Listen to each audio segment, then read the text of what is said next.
Sometimes people just kind of in their daily lives don't really think about the importance of trees, what it does for them emotionally and physically and for the habitat and cities. It's not just like, a little decoration for the house.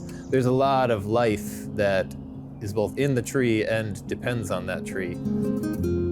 Arbor Day is a celebration that promotes the planting of trees. So we celebrate Arbor Day a couple ways. The last 5 years, we've been doing it primarily with a tree and shrub seedling giveaway has kind of been the big push. And then we also do some commemorative tree plantings in city parks. The city plants a lot of trees in public property, parks, city facilities, public right-of-way along the street. We can't plant anything in private property. The city is mostly private property.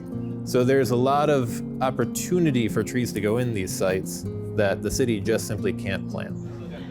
So by offering this program, we encourage people to take these trees home, plant them on their private property, and really grow the overall canopy cover in areas that were previously inaccessible to us. It's really reached a lot of people. In the 5 years we've been doing this program, we've given out 6,045 trees to 970-something residents. And we have a garlic mustard pull too, which is a nice thing initiated by some citizens here. It gives people a chance to improve the habitat of Lakeshore Park. The garlic mustard is a weed about this tall. It's starting to bloom now. It has little white flowers, 4-petal flowers.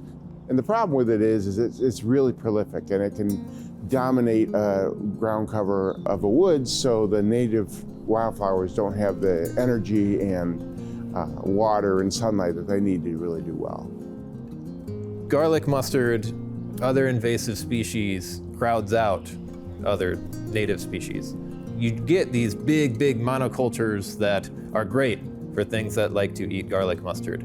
But garlic mustard came from across an ocean. There's not a lot here that likes to eat garlic mustard. It's serving a very few kind of generalists in terms of what can eat it, use it, feed on it, live in it, and excluding everything else.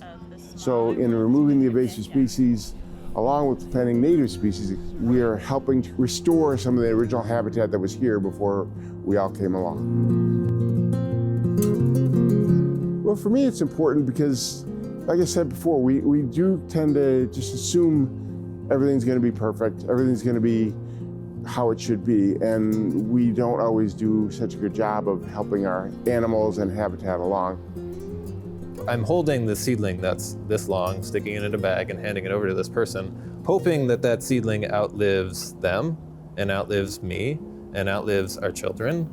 There's a lot of potential in these little baby seedlings we give out, and I just hope people think about it from that long-term perspective and then connect with family, friends, etc. when they're planting these, and I think that's kind of gives the full benefit. It's the tree benefit, the human benefit, that's cohesion. That's one thing I really appreciate about Novi is that we have been encouraged and allowed to do more of this kind of thing, and I think it's helping Novi. I've heard people say, it's really nice to get into Novi and see that you're doing so many native plant stuff, so I appreciate that about the city.